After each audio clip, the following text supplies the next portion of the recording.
ஆண்டவர் இயேசு கிறிஸ்துவில் பிரியமான சகோதர சகோதரிகளே, கிறிஸ்துவின் சமாதானம் உங்களோடு இருப்பதாக.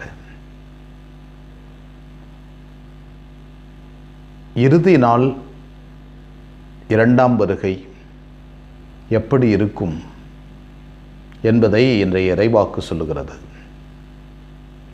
வான்வெளி கோள்கள் அதிரும், நாடு நாடு எதிர்த்தெழும், உலகத்திற்கு என்ன நேருமோ என்ற அச்சத்தினால் மக்கள் உயிரிடுவர். இந்த நிலைகளை ஆண்டவர் சொல்லுவதனால் கிறிஸ்தவர்கள் இதுவரை எதிர்பார்த்து கொண்டிருந்த அந்த நம்பிக்கை, ஆண்டவர் வருவார் என்ற நம்பிக்கை உறுதியாகிவிடும் என்பதுதான். திருத்தந்தை 16ஆம் ஆசீர்வாதப்பர் இதை பற்றி சொல்லுகின்ற போது, அண்டங்களில் இருக்கின்ற கோள்கள் எல்லாம் அதிரும் விழும், ஆனால் நாம் இயேசு கிறிஸ்துவினுடைய இறை வார்த்தையில் வாழுவோம், இருப்போம். இதுதான் ஆண்டவர் மீண்டும் மீண்டும் சொல்கிறார். கிறிஸ்தவர்கள் என்ற ஒரே காரணத்திற்காக நீங்கள் துன்புறுத்தப்படுவீர்கள், கொலை செய்யப்படுவீர்கள், காட்டிக் கொடுக்கப்படுவீர்கள். அவ்வாறே இந்த கொடுமைகள் எல்லாம் நடைபெறுகின்ற போது தலை நிமிர்ந்து நில்லுங்கள், ஏனென்றால் உங்கள் மீட்பு அண்மையில் உள்ளது. உலகத்தினுடைய கோள்கள் எதிர்கின்ற போது, நாடு நாடு எடுத்து எழுகின்ற போது நிமிர்ந்து நில்லுங்கள், உங்கள் மீட்பு அண்மையில் இருக்கிறது. எப்போது மீட்பு அண்மையில் இருக்கிறது? நாம் கிறிஸ்துவை மனதார நம்புகின்ற போது, எதிர்நோக்கோடு அவர் வருகிறார் என்பதை நம்புகின்ற போது, நாடு நாடு எதிர்த்து எழுகின்ற போது பயம் வருகிறது, அச்சம் வருகிறது, கலக்கம் வருகிறது. ஆனால் கடவுள் வருவார், கடவுள் நமக்கு நல்லவைகளை செய்வார்.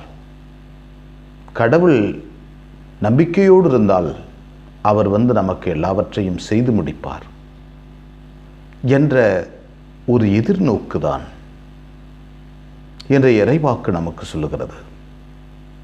எனவே கடவுளின் வார்த்தையில் நாம் வாழ்வதும் இருப்பதும் அவசியம்.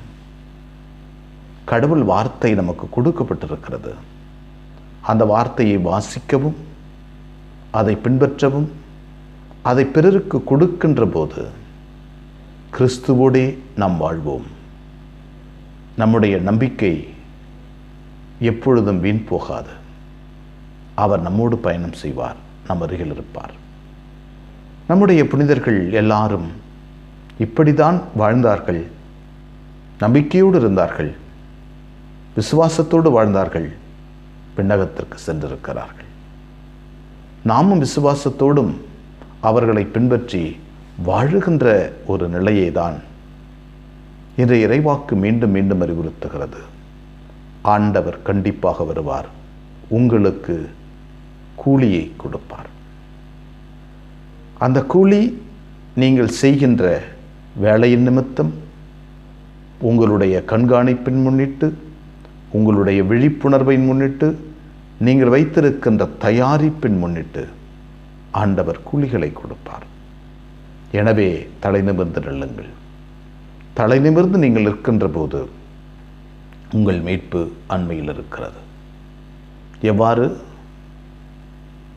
கதிரானது முதிர்ந்து அழகாக நிற்கிறதோ, விளைச்சலுக்காக தயாராக இருக்கிறதோ, அவ்வாறு தலை நிமிர்ந்து நில்லுங்கள், உங்கள் மீட்பு அண்மையில் இருக்கிறது. எனவே ஆண்டவருடைய இறைவாக்கில் வாழுவதும் இருப்பதும் அவசியம். எங்களை நேசிக்கின்ற விண்ணக தந்தையை போற்றுகிறோம். அற்புதமான நாளுக்காக நன்றி சொல்கிறோம். எங்களை படைத்து பராமரிப்பதற்காக நன்றி, எங்களோடு பயணம் செய்வதற்காக நன்றி ஆண்டவரே. நீர் கொடுத்த வல்லமைகளுக்கு நன்றி, ஆசீர்வாதங்களுக்கு நன்றி. எப்போதும் நாங்கள் உமது பிள்ளைகளாய் வாழ வரம் தாரும்.